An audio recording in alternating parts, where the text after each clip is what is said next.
simple. He said we're either an adult, a parent, or a child.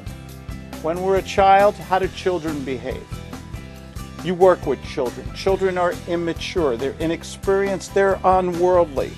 They react very emotionally. True or false? True. True. Do you ever see a child? You work with children. You work with little ones. Sometimes they behave irrationally, you ever see a kid in the supermarket really being annoying because mom wouldn't buy him the Captain Crunch? Yes. What does that child do to manipulate the parent? They cry and they whine. And they make a lot of noise. What does the smart parent? What does the smart parent do?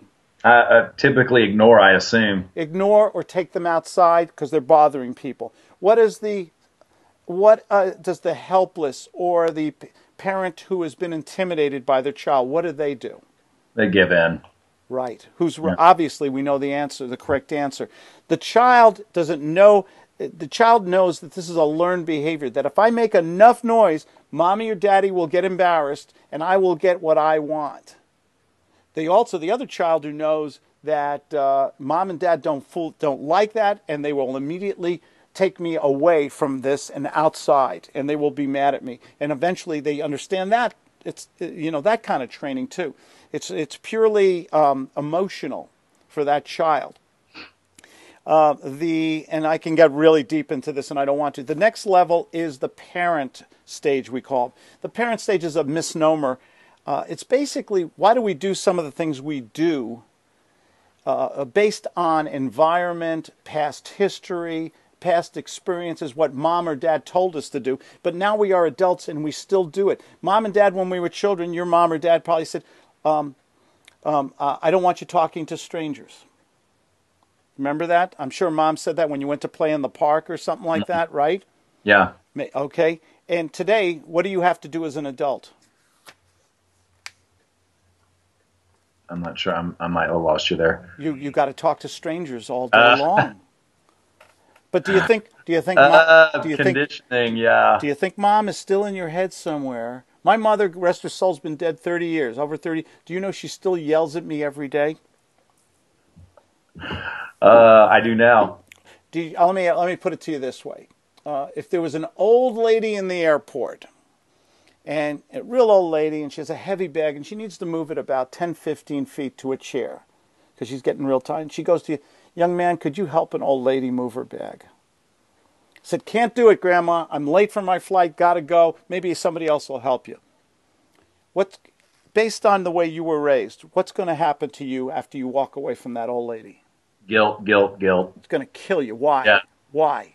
Because that's not how I was brought up. That's right. You had a parent figure or somebody in your world who taught you this stuff. You may not be able to put it into words, but you understand why. Okay? So what are you going to do? You're a nice guy, of course. Hey, Grandma, let me help you with this bag. And your mother's inside your head saying, Chucky, nice going. Nice. I'm proud of you. You're a good boy. And that's in your head, baby. That's in there. So in the parent state, we're carrying all this baggage, all this stuff. We don't even know why we do the things we do. I drive my wife crazy. When we do the laundry, she likes to fold her socks nice and flat and lay them in the drawer, color coordinated, very nice. I take them and I roll them in a little ball and I throw them in the drawer. It drives her nuts. Why do you do that all the time? I said, because that's what I used to do with my mom.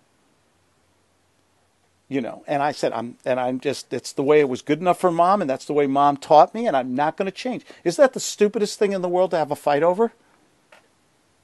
Yes. We don't have a fight. I know. But here's my point. We carry all this baggage with us, and we don't even know why we do the things we do. Why do we play the games we play? Am I psychobabbling too much? No, I love it. Absolutely. Okay.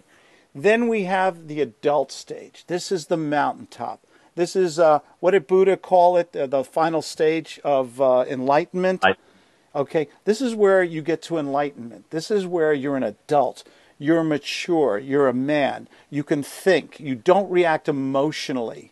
You react with a sense of intelligence. This is where we want to be in gut sales.